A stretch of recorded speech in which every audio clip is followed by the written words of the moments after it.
La máquina de ajedrez. Venecia, 1769. Cierta mañana de noviembre del año de 1769, Tibor Scardenali despertó en una celda sin ventanas, con sangre seca en su cara tumefacta y un intenso dolor de cabeza. En la penumbra buscó en vano una jarra de agua. El olor de alcohol en sus harapos le producía náuseas. Se dejó caer en el jergón y apoyó la espalda con la fría pared de plomo. Por lo visto, determinadas experiencias en su vida estaban destinadas a repetirse. El engaño, el robo, las palizas, la prisión, el hambre. La noche anterior, el enano jugó por dinero algunas partidas de ajedrez en una taberna y gastó sus primeras ganancias en aguardiente, en lugar de encargar una comida decente. De modo que Tibor ya estaba borracho cuando el joven comerciante lo retó con una apuesta de 2 florines. Aún así estaba ganando fácilmente, pero en algún momento se inclinó para coger una moneda del suelo y el veneciano volvió a colocar sobre el tablero una reina que ya había perdido. Tibor se quejó, pero el comerciante permaneció impasible. Con gran regocijo de sus acompañantes, al final el hombre ofreció tablas al enano y volvió a recoger el importe de su apuesta entre las risas de los espectadores. Tibor, envalentonado por el alcohol, sujetó la mano en la que el comerciante sostenía su dinero. En el forcejeo, él y el veneciano cayeron al suelo. El enano llevaba ventaja hasta que un acompañante de su rival rompió la jarra de aguardiente sobre su cabeza. Tibor no perdió el conocimiento y siguió consciente cuando los venecianos se turnaron para golpearle. Después lo entregaron a los carabinieri. Lo acusaban de haberlos engañado en el juego y luego haberlos atacado y robado. Acto seguido, los carabinieri lo llevaron a la prisión más cercana, la de los Plomos, sobre el palacio del Dux. Le quitaron el poco dinero que llevaba y su tablero de ajedrez, pero al menos el amuleto con la Madonna todavía colgaba de su cuello. Tibor lo estrechó entre sus manos y pidió a la Madre de Dios que le sacara de aquel agujero. No había acabado de rezar cuando la puerta de su celda se abrió y el guardia hizo entrar a un caballero. El hombre era unos 10 años mayor que Tibor. Tenía el cabello marrón oscuro y un rostro anguloso con entradas. Iba vestido a la moda, pero sin copiar los aires fatuos de los venecianos. Una levita color nogal con puños de encaje y pantalones del mismo color con botas de montar altas, y por encima un manto negro. En la cabeza llevaba un sombrero de 3 picos, mojado por la lluvia, y en el cinturón una espada. No parecía italiano. Tibor recordaba haberle visto la noche anterior entre los clientes de la taberna. El caballero llevaba en una mano una jarra de agua y un mendrugo de pan, y en la otra un tablero de ajedrez de viaje finamente trabajado. El carcelero le acercó una palmatoria y un taburete, en el que el hombre se sentó. Luego el desconocido dejó el agua, el pan y su sombrero junto al jergón de Tibor, y, sin mediar palabras, abrió el tablero de ajedrez en el suelo y empezó a colocar las piezas. Después de que el carcelero abandonara la celda y cerrara la puerta tras de sí, Tibor ya no pudo soportar el silencio y dirigió la palabra al desconocido. ¿Qué queréis de mí? ¿Hablas alemán? Eso está bien. El caballero sacó del chaleco un reloj de bolsillo, lo abrió y lo colocó junto al tablero. Quiero jugar una partida contigo. Si consigues ganarme en un cuarto de hora, pagaré tu multa y quedarás libre. ¿Y si pierdo? Si pierdes, contestó el hombre después de haber colocado la última pieza, me sentiría decepcionado. Y deberías olvidar que me has visto. Pero si me permites un consejo, derrótame, porque no hay otra posibilidad de que salgas aquí. Desde que el caballero Casanova estuvo aquí, hay algunas rejas más.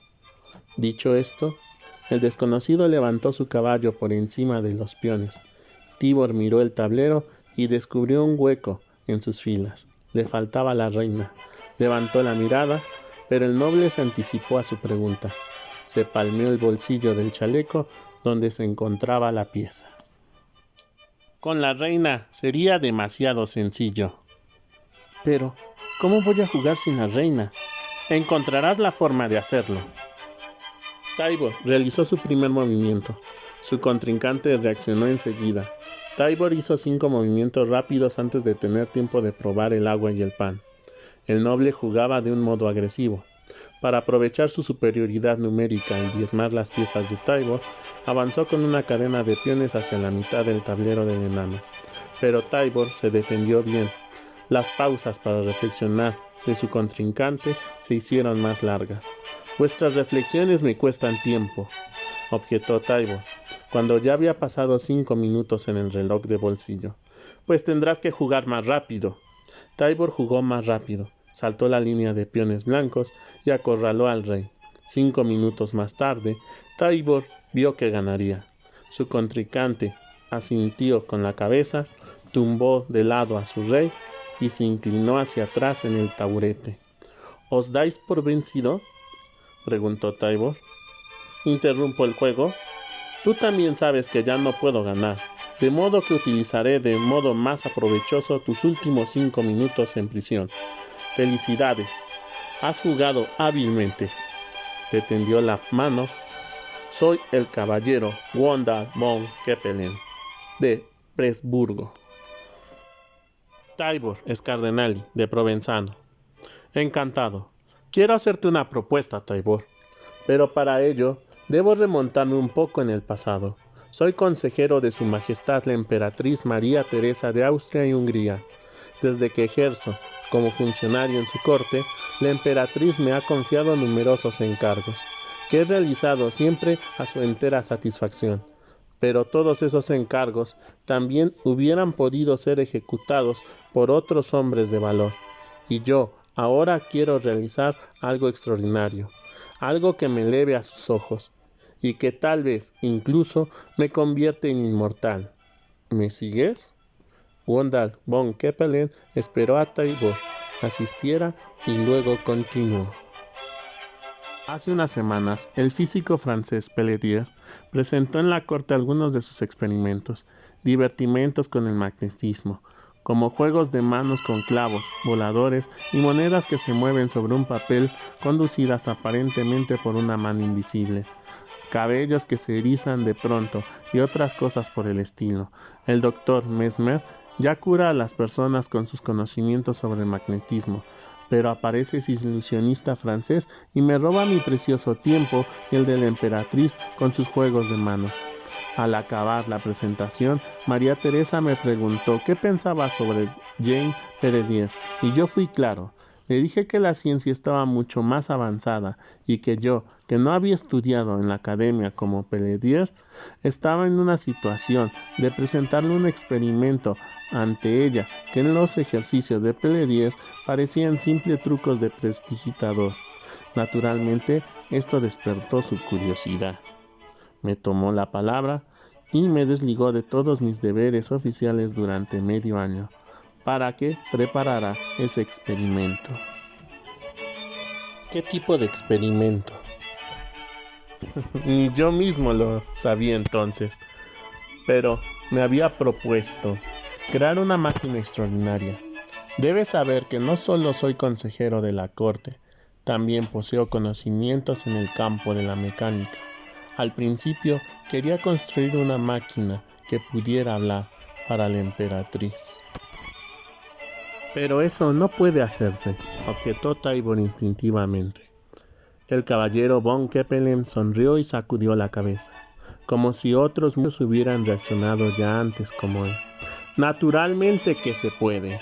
Voy a construir un aparato que hablará tan claro como una persona y, además, en todas las lenguas de este mundo. Pero me he dado cuenta de que medio año es poco tiempo para este trabajo de Hércules. El plazo no basta siquiera para reunir los muchos materiales necesarios y probarlos. Y no se puede hacer esperar a una emperatriz. Por eso construiré otra máquina, Kempelen cogió la reina roja del bolsillo del chaleco y la colocó junto a las otras piezas. Una máquina de ajedrez. Kempelen disfrutó con la mirada interrogativa de Tybor y luego añadió: un autómata que juegue al ajedrez. Una máquina que pueda pensar. Eso no puede hacerse. Kempelen rió mientras sacaba una hoja de papel del chaleco y la desplegaba. Ya lo has dicho hace un momento, y esta vez tienes razón. Una máquina nunca podrá jugar al ajedrez. Teóricamente es posible, pero en la práctica. Tendió el papel a Tybor. Era el bosquejo de una figura sentada ante una mesa, o mejor, ante una cómoda, con diversas puertas cerradas. Sus dos brazos descansaban sobre la superficie de la mesa, y entre ellos había un tablero de ajedrez. Este será el aspecto del autómata, explicó Kempelen. Y como no puede funcionar por sus propios medios, necesitará un cerebro humano. Tybor se estremeció ante la idea y Kempelen rió de nuevo. No temas, no voy a abrirle el cráneo a nadie. Lo que quiero decir es que alguien guiará al autómata desde dentro. Kempelen colocó el dedo sobre la cómoda cerrada. Entonces, Tybor comprendió por qué el caballero húngaro la había buscado y perseguido, por qué se encontraba allí y era tan amable con él, y sobre todo, por qué estaba dispuesto a pagar por su liberación. Kempelen cruzó los brazos sobre el pecho. Tybor sacudió la cabeza mucho antes de responder. No lo haré. Kempelen levantó la mano apaciguadamente. Calma, calma. Aún no hemos discutido las condiciones. ¿Qué condiciones? Esto es un engaño. Tanto como pueda hacerlo, magnetizar una pieza de hierro y hablar de atracción mágica. No, mentirás. Tampoco deberías jugar por dinero si vas a sacar la Biblia a colación. La gente revisará la máquina y lo descubrirá todo. La revisará, sí, pero no encontrará nada. Esta será mi tarea. Tybor seguía sin estar convencido, pero no se le ocurrían más razones. Solo pido una presentación ante la emperatriz, dijo Kempelen. Luego haré trizas esta máquina. Incluso las grandes sensaciones tienen una vida corta en nuestros días. Solo debo impresionar una vez a María Teresa y seré un hombre de fortuna. La emperatriz promoverá mis otros proyectos y cuando entregue mi autómata parlante, la máquina de ajedrez hará tiempo que habrá caído en el olvido. Tybor observó el bosquejo del autómata. Escucha lo que te ofrezco. Recibirás una paga generosa y además un buen alojamiento y manutención hasta la presentación. Y jugarás ante la emperatriz, tal vez incluso contra ella. No hay muchos que puedan decir lo mismo. No saldrá bien. Cuando se piensa así, es cuando se fracasa. ¿Qué puedes temer? A mí tal vez me lo recriminen, pero ¿a ti? Tú puedes quedarte con tu paga y poner pies en polvorosa. Solo puedes ganar. Tybor calló un rato y luego miró el reloj del bolsillo. Se había acabado el tiempo. Si no lo hago, ¿no pagaréis por mi liberación? Claro que lo haré. Te he dado mi palabra. Igual que te doy mi palabra de que la máquina de ajedrez obtendrá un éxito nunca visto. Tybor dobló cuidadosamente el bosquejo y se lo devolvió. Muchas gracias, pero no quiero engañar a nadie. Kempelen miró a Tybor a los ojos hasta que éste apartó la mirada. Solo entonces recuperó el papel. Lástima, dijo, y empezó a recoger las piezas del ajedrez. estás perdiendo una oportunidad única de participar en algo grande. Aún en las escaleras del palacio de Dux, Gwendal von Kempelen se despidió rápidamente de Tybor y, por si cambiaba de parecer, le dio el nombre de su hospedería. El enano lo vio desaparecer al otro lado de la plaza de San Marcos. El húngaro actuaba como si Tybor fuera solo uno entre muchos candidatos para realizar aquella extraña tarea. Había empezado a llover otra vez, una lluvia de noviembre, fina, fría y persistente. Tybor anduvo por las callejuelas vacías hasta la taberna junto al río San Canciano, donde el tabernero y las dos mozas aún estaban ocupados arreglándolo todo. El hombre no se alegró demasiado de volver a ver al causante del alboroto. Le contó que el comerciante se había llevado su apuesta y también su juego de ajedrez como recuerdo. Cuando Tybor preguntó el nombre y la dirección del veneciano, el tabernero lo puso de patitas en la calle. Tybor se quedó un rato bajo la lluvia ante la taberna, indeciso hasta que las dos mozas sacaron la cabeza por la taberna. Le proporcionarían el nombre y la dirección, dijo una de ellas, pero en contrapartida querían echar un vistazo a su sexo. La noche anterior había estado haciendo cábala sobre si sería cierto que la verga de los enanos era mayor que la de los hombres corrientes. Tybor se quedó de una pieza, pero no tenía elección. Sin su equipo, el juego de ajedrez estaba perdido. Se aseguró de que estaban solos, y luego descubrió un momento su sexo. Las mozas soltaron una carcajada, impresionadas, y Tybor obtuvo la dirección. El resto del día, Tybor hizo su guardia frente al palacio. La lluvia lo dejó completamente calado, pero ese mal tiempo tenía ventaja de que los ciudadanos y sobre todo los carabinieri pasaban a toda prisa ante él y no le prestaban atención. Bajo su capucha, el enano parecía un niño perdido. Tybor tuvo que aguardar hasta el atardecer. Entonces el comerciante salió de la casa. Llevaba una capa negra sobre la levita de colores vivos y un sombrero emplumado para protegerse de la lluvia. Tybor lo siguió en una distancia prudencial. El dulce perfume del veneciano era tan fuerte que, a pesar de la lluvia, ni llevando los ojos tapados lo hubiera perdido. Después de haber recorrido varias manzanas, Tybor le dio alcance. El comerciante se sorprendió al ver de nuevo al enano y dirigió la mano a su espalda para asegurarse de que la llevaba.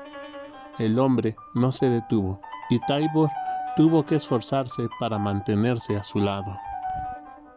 «Desaparece, monstruo. Quiero mi apuesta y mi juego de ajedrez. No sé cómo has conseguido salir de los plomos, pero puedo encargarme de que, en un abrir y cerrar de ojos, estés de vuelta allí. A vos os tendría que encerrar. Devolvedme mi ajedrez». El comerciante metió la mano bajo la capa y sacó el juego de Tybor. «¿Te refieres a este?» Tybor alargó la mano para cogerlo, pero el veneciano lo puso fuera de su alcance. «Ahora jugaré unas partidas con mi amada, aunque tenemos nuestros propios juegos, uno de estaño y otro muy caro con piezas de mármol. Pero este», y agitó el gastado juego de Tybor de manera que las piezas tabletearon en el interior, «le da un aire más rústico, más personal. No puedo vivir sin el juego». El comerciante volvió a guardarlo. «Tanto mejor». Tybor tiró de la capa del hombre. Con un movimiento rápido, el veneciano se soltó, sacó la espada y se la puso en la garganta. «Cualquier esteta agradecería que te degollara, de modo que no me des motivos». Tybor levantó las manos en un gesto conciliador. El veneciano volvió a enfundar su espada y se alejó riendo. Cuando, poco antes del alba, el veneciano abandonó la casa de su amante para volver por el mismo camino, Tybor había tenido 8 largas horas para imaginárselo, rodeados de platos exquisitos, vino y cojines de seda, jugando al ajedrez como aficionados, amándose y riéndose del enano borracho y apaleado que entre tanto, con la ropa mojada y sin un techo que lo protegiera, suspiraba por recuperar su miserable juego. Tybur estaba preparado. En el camino de vuelta a casa del veneciano, en una estrecha callejuela junto al canal, se había preparado entre los materiales de construcción de un edificio nuevo. Había encontrado una soga y había sujetado el extremo libre a un cesto con ladrillos colocados al borde del canal. Cuando el comerciante llegó, Tybur tensó la cuerda. Su enemigo cayó al suelo y Tybur saltó enseguida sobre él para atarle las manos a la espalda. Tybur nunca había robado nada, solo quería recuperar lo que le pertenecía. Incluso estaba dispuesto a renunciar a su apuesta. Cuando el comerciante se dio cuenta de lo que ocurría, gritó pidiendo ayuda. Tybur le tapó la boca con la mano. Con la mano libre sacó de un tirón el juego de ajedrez de debajo de la capa. Pero de pronto, el veneciano se incorporó bruscamente y se liberó del enano. El juego de ajedrez cayó al suelo y se abrió. Las piezas se esparcieron por el empedrado y algunas cayeron al canal. El veneciano era más rápido que Tybur. Como todavía tenía los brazos atados, le lanzó una fuerte patada. El enano dio de espaldas contra el cesto de ladrillos, de manera que éste basculó y se precipitó al canal. La cuerda se tensó y tiró de las ligaduras, arrastrando al comerciante por el empedrado. El hombre gritó horrorizado cuando el peso de los ladrillos lo impulsó hasta el canal. Tybur se encontraba en su camino. También cayó al agua. En cuanto se sumergió, el enano intentó nadar. Realizó movimientos como un perro. Una violenta patada del comerciante le alcanzó bajo el agua. En un instante, las ropas de Tybur habían absorbido tanta agua que su peso lo arrastraba hacia el fondo. Dio con la cabeza contra un muro y trepó hacia arriba. De nuevo en la superficie, escupió el agua repugnante del canal y se agarró con fuerza a un saliente del muro. Respiró varias veces ávidamente, antes de descubrir que el comerciante no había ascendido con él. No era extraño, los ladrillos y la cuerda lo mantenían en el fondo. Tybur observó inmóvil cómo las ondas y las burbujas de aire que ascendían disminuían gradualmente. Un último hilillo de burbujas reventó en la superficie. Luego todo quedó en silencio, excepto por los jadeos de Tybur. Siguiendo el muro, Tybur avanzó con esfuerzo hacia una escalera. Por el camino golpeó con el pie la cabeza del ahogado. El horror que le provocó aquel contacto le hizo creer que en cualquier momento el muerto podía agarrarlo y arrastrarlo con él hacia abajo. Dominado por el pánico, se sujetó a los barrotes de la escalera y salió del agua. Cuando tuvo de nuevo suelo firme, bajó sus pies, miró fijamente al agua negra del canal. Le pareció ver una rata sobre la superficie, pero solo era una de sus piezas de ajedrez, junto al muro de enfrente. El ridículo sombrero emplumado del veneciano se desplazaba como un pato de vivos colores. Aparte de eso, no quedaba nada de él. Tybur recogió algunas piezas a toda prisa, pero el juego de ajedrez estaba incompleto. En su precipitación, lanzó todo el juego al agua. Se dio cuenta demasiado tarde de que ni el tablero ni las piezas se hundirían. Luego, salió corriendo de allí. La iglesia más próxima era San Giovanni el Lemosinario, pero Tybur no pudo abrir la puerta. También San Paolo y San Estae estaban cerradas. A través del hueco entre dos palazzi, Tybur distinguió los primeros resplandores del alba. El sol era el ojo de Dios, y Tybur debió ocultarse de él a toda costa. No quería volver a salir a la luz del día antes de haberse confesado su abominable acto ante un altar. La puerta de roble de San María Gloriosa cedió al fin, y Tibor respiró al verse solo en la iglesia. El olor de la cera y el incienso lo tranquilizó. Cogió agua bendita y se llevó la mano mojada a la frente. A través de la nave lateral se dirigió directamente hacia el altar de la Virgen, pues en aquel momento no era capaz de soportar la visión de Jesús en la cruz. El Salvador atado le haría pensar demasiado en el aspecto que debía de tener ahora el veneciano en el canal. Tibor cayó de rodillas ante la Madonna, se arrepintió y rezó. De vez en cuando miraba hacia arriba y le parecía que la Virgen le sonreía con comprensión. Ahora que la tensión había disminuido, Tibor empezaba a helarse. El frío ascendía, reptado desde las losas de piedra hasta sus ropas mojadas, y pronto empezó a temblar como un azogado. Le hubiera gustado encontrarse en los cálidos brazos de la Madre de Dios, donde yacía ahora el niño Jesús desnudo, pero era bueno que sufriera. Acababa de matar a un hombre. Incluso en la guerra, Tibor se había liberado de este pecado. Después de ser expulsado a los 14 años de la granja de sus padres, de su pueblo natal de Provenzano y de la República de Venecia, porque los vecinos alegaban que el gnomo importunaba a las muchachas del pueblo, un regimiento austriaco de dragones lo acogió en las cercanías de Udine. Los soldados iban de camino al norte para arrebatar Silesia a los prusianos, y Tibor fue reclutado como sacabotas y mascota del regimiento. Así, en la primavera del año de 1759, Tibor se encontró envuelto en la Guerra de los 7 años, que, por entonces, hacía ya 3 años que había empezado. El sacabotas acompañó a su regimiento mientras pasaba por Viena y Praga hasta Silesia. Los dragones atribuyen a su mascota de la suerte que derrotaran a las tropas prusianas cerca de Kunnersdorf. Tibor vivió la ocupación de Berlín. No llevó una mala vida en los campamentos y las ciudades ocupadas. El enano aprendió alemán, recibió un pequeño uniforme cortado a la medida de su cuerpo, comió hasta hartarse y en ocasiones compartió las borracheras de los soldados. Pero la suerte abandonó a los austriacos en noviembre de 1760, en la batalla de Torgau. El regimiento de Tibor fue aniquilado por los prusianos. Aunque el sacabotas no había participado directamente en los combates, una bala de mosquete le alcanzó en el muslo, lo que le impidió llegar lejos durante la retirada nocturna. Unos soldados a caballo lo hicieron prisionero.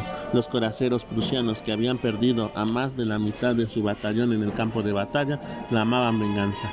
El enano era un botín original y era una lástima desaprovecharlo con una ejecución rápida. De modo que los prusianos vaciaron el pescado en salmuera de un barril y provisiones y metieron a Tibor en su lugar. Luego clavaron la tapa y lanzaron al desgraciado al Elba. Tibor permaneció allí 2 días y 2 noches. No podía moverse y aún menos liberarse. La única cura para la herida de su muslo era un vendaje precario. El agua helada de Elba se filtraba por una grieta entre las tablas del barril, y Tibor tenía que girar la gotera hacia arriba o taparla para no hundirse. El barril era para Tibor una prisión y un bote salvavidas al mismo tiempo, ya que no sabía nadar. Al principio, el asfixiante olor a pescado le provocaba náuseas, pero al cabo de los días lamía, hambriento, la sal que había quedado pegada a las duelas del barril. El enano, debilitado, gritó pidiendo ayuda hasta que le falló la voz. Entonces recordó el medallón de la Virgen que llevaba en torno al cuello. Buscó la salvación en la oración y juró a la Virgen María que si se liberara de aquella prisión flotante, nunca volvería a beber. 6 horas más tarde le prometió también su virginidad, y 3 horas después le juró que se encerraría en un monasterio. Tibor fue encarcelado, le curaron la herida y quemaron su apestoso uniforme. El enano se recuperó deprisa y con la misma rapidez se volvió impaciente. había dado a la Virgen María su palabra y quería llevarla a la práctica lo antes posible. Tuvo que esperar 3 meses hasta que decidieron liberarlo. Aunque la guerra continuaba, el coste para los prusianos de mantener prisionero a Tybur no compensaba el beneficio que pudiera suponer para los austriacos. De nuevo libre, Tybur se unió al grupo de feriantes que iba hacia Polonia. Era el camino más corto de vuelta hacia las tierras romano-católicas. Cuando el repique de las campanas despertó a Tybur, la piedra bajo sus rodillas se había teñido de oscuro con el agua del canal. Algunos fieles madrugadores se habían congregado ya en los bancos y ante el confesionario. Tybur encendió una vela por el muerto, pronunció una oración por su alma y se puso en camino hacia la hospedería donde se alojaba Wondel von Kempelen. Pero el caballero húngaro ya había partido. Mientras Tybur se esforzaba en no ceder al pánico que le había provocado la noticia, el portero añadió que Kempelen quería visitar el taller de un soplador de vidrio de Murano antes de volver a su patria. Tybur embarcó para Murano y, a pesar de su aspecto andrajoso, fue conducido enseguida al despacho del signore Coppola. Un sirviente guió a Tybur a través de la vidriera hasta una puerta que golpeó 3 veces. Mientras los dos esperaban alguna señal del interior, el sirviente observó a Tybur, o mejor dicho, uno de sus ojos observó a Tybur, porque el otro permaneció como si tuviera vida propia, concentrado en la puerta. Por si no bastara, uno de los ojos era marrón, mientras que el otro era verde. Tybur pensó por un momento en dar media vuelta, pero desde dentro alguien lo invitó a entrar. Acto seguido, el sirviente visco le abrió la puerta. El despacho de Coppola parecía el taller de un alquimista, solo que aquí lo importante no eran los diferentes vasos, retortas y frascos, y no su contenido. En la única mesa libre, situada en el centro de la sala, sin ventanas, se encontraban sentados Wondel von Kempelen y frente a él Coppola, un hombre obeso sin barbilla que llevaba un delantal de cuero. Entre ellos, sobre la mesa, había una cajita plana. Kempelen no pareció particularmente sorprendido de volver a ver a Tybur. «Llegas en el momento justo», lo saludó. «Siéntate». Coppola señaló con la cabeza un taburete que Tybur colocó junto a Kempelen. El maestro soplador no dijo nada y no pareció sorprendido por la insólita constitución física de Tybur, pero la breve mirada que le dirigió fue tan intensa que el enano parpadeó y tuvo que apartar la vista. Con un movimiento de la mano, Kempelen animó al panzudo veneciano a continuar. Coppola giró la cajita para colocar el cierre en la dirección a Kempelen y Tybur, y la abrió solamente. En su interior descansaban sobre unas pequeñas cuencas de terciopelo rojo 12 globos oculares, 6 pares de ojos. Todas las pupilas estaban orientadas hacia Tybur, que se santiguó asustado. Kempelen lanzó una sonora carcajada a la que se unió la risa ronca de Coppola. «¡Encantador!», alabó Kempelen al soplador de vidrio en un italiano impecable. «Difícilmente podría encontrarse una mejor demostración de la calidad de vuestro trabajo». Coppola se enfundó un guante de tela, cogió un ojo de color azul oscuro del agujero aterciopelado y lo colocó ante Kempelen sobre un pedazo de tela. Kempelen cogió el ojo sin tantos miramientos y lo giró en la mano, de modo que la pupila asomara entre los dedos.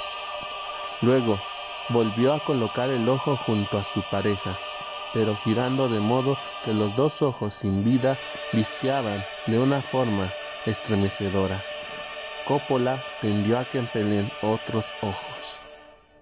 Tybur se dio cuenta entonces de que se trataban de ojos de cristal y no de globos oculares conservados de personas muertas, como había supuesto al principio. De todos modos, aquellos apenas hacían más soportable la visión de los 6 pares de ojos. Cuando Kempelen consideró que había visto bastante, preguntó a Tybur: ¿Y cuáles eran tus ojos? ¿Mis ojos? Los del autómata. ¿Cuáles elegirás para él? Tybur señaló las bolas de vidrio viscas de color azul. Coppola manifestó su aprobación con un jadeo, pero Kempelen sacudió la cabeza. ¿Un turco con los ojos azules? La emperatriz se sentiría engañada si viera algo así. Wondal von Kempelen tenía prisa en volver a Petersburgo, y a Tybur no podía irle mejor. En cualquier momento, una góndola tropezaría con el cadáver del comerciante y entonces empezarían a buscar al enano. Kempelen no se interesó en saber por qué Tybur había cambiado de opinión tan deprisa. En tierra firme, en Mestre, le compró ropa nueva, y los dos subieron a una calesa. Al día siguiente, Tybur tenía un fuerte catarro. Kempelen suministró al enfermo medicinas y mantas, pero no interrumpió el viaje. Durante ese tiempo, trató con Tybur las condiciones de su contrato. Kempelen propuso un salario semanal de 5 florines, alimentación y alojamiento aparte, y una bonificación de 50 florines si la presentación ante la emperatriz se desarrollara con éxito. Tybur se quedó tan abrumado por estas cifras que ni siquiera pensó en regatear. Tybur había tenido su último empleo en el verano del año de 1761, en el monasterio polaco de Obra, a donde había huido de Prusia. Allí trabajó de jardinero y aprendió a leer y a escribir. Cada día daba gracias al Señor, al Salvador y sobre todo a la Santa Madre de Dios, por hallarse entre los protectores muros del monasterio. Tybur no se hizo monje, pero tampoco se lo había prometido nunca a la Virgen. Sin embargo, Tybur no se quedó eternamente allí, sino solo 4 años. Un grupito de novicios se aficionó a la práctica del ajedrez, pese a la prohibición del abad, y también Tybur se inició entonces en el juego de los reyes. Un novicio explicó las reglas del enano, y desde la primera partida, Tybur ganó a un oponente tras otro. Parecía increíble que nunca hubiera jugado al ajedrez. Con el paso de las semanas, el enano se convirtió en una atracción. Cada vez era mayor el número de monjes que se iniciaban en la sociedad secreta del ajedrez, que jugaban y perdían contra el recién descubierto genio. El enano disfrutó del reconocimiento de los hermanos hasta que un mal perdedor llamó la atención del abad sobre la práctica de un juego de azar entre sus muros. El asunto requería un chivo expiatorio y la elección recayó en Tybur. Los novicios afirmaron en bloque que el enano les había inducido a participar en el juego. Así fue como tuvo que abandonar Obra. Tybur recibió su salario y además le entregaron el juego de ajedrez porque, según habían hecho creer los novicios al abad, al fin y al cabo, había sido él quien lo había introducido a escondidas en el monasterio.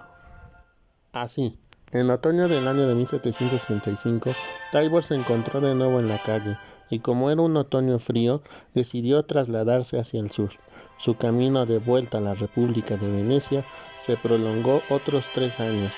Si el juego del ajedrez le había costado su puesto en el monasterio, ahora sería el ajedrez el que debería alimentarle.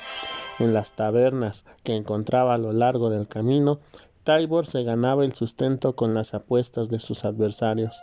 A menudo cobraba también en especie. Aquí una comida, allí un lugar para pasar la noche, o una plaza en la diligencia. Sin duda, hubiera podido ganar más en las ciudades, pero el enano evitaba las grandes concentraciones. Ya era bastante desagradable que toda la gente lo miraba con la boca abierta. El pequeño ajedrecista causaba sensación en los pueblos, pero no podía decirse que fuera apreciado, sobre todo después de desplumar a los lugareños. Tybur buscaba consuelo frente a aquella hostilidad en la oración a la Madonna. Siempre encontraba tiempo para detenerse en cada capilla y ante cada imagen al borde del camino. Sin embargo, la lejana Madre de Dios no siempre estaba a su lado, y así Tybur descubrió otra fuente de consuelo mucho más prosaica: el aguardiente. como, de todos modos, cuando no viajaba, pasaba la mayor parte del tiempo en las posadas. El camino hacia el alcohol no era largo. En la frontera con la República de Venecia, el borracho Tybor fue apaleado y robado en el camino, en la oscuridad de la noche, por los habitantes de un pueblo a los que el día anterior había sacado 40 florines.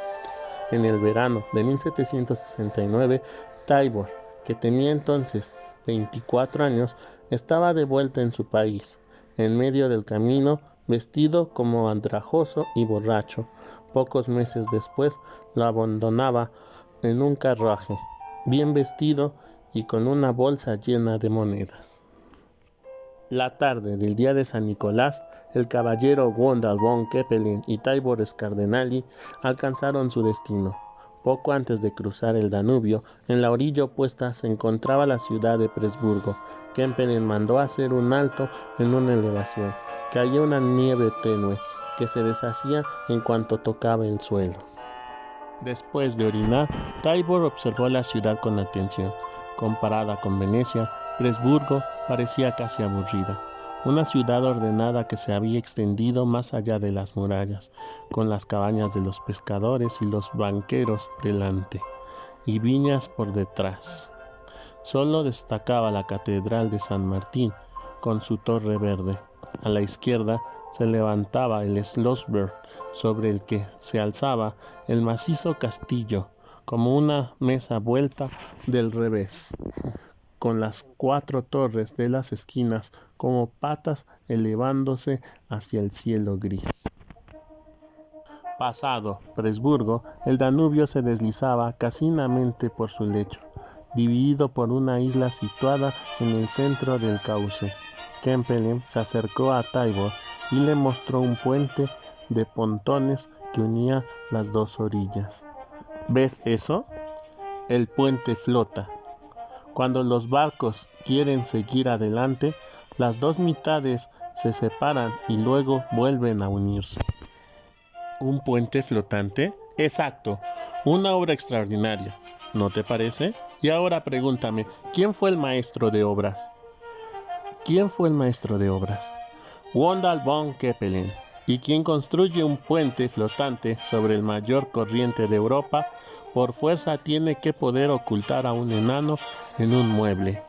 Keppelin se arrodilló junto a Tybor y le puso una mano en el hombro. Mira bien la ciudad, porque en los próximos meses no verás mucho de ella. ¿Por qué?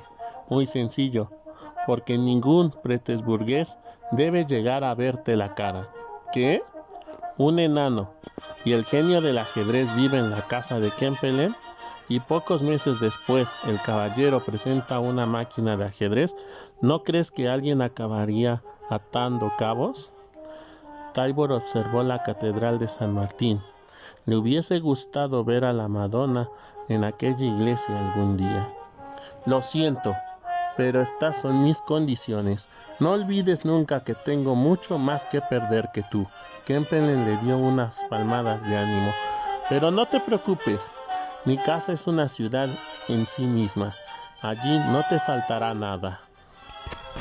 Keppelin se levantó de nuevo, se limpió la tierra de las rodillas y volvió al carruaje. Allí abrió la puerta a Tybor como si fuera su lacayo y esbozó una reverencia. Si eres tan amable, tu primera prueba de ocultamiento. Tybor subió a la calesa y poco después los dos cruzaban el río por el puente de pontones de Keppelin. No te pierdas todos los viernes un capítulo de La Máquina de Ajedrez. Si les gustó este video, suscríbete, toca la campanita y dale un like con una manita hacia arriba. Adiós y hasta la próxima, amigos.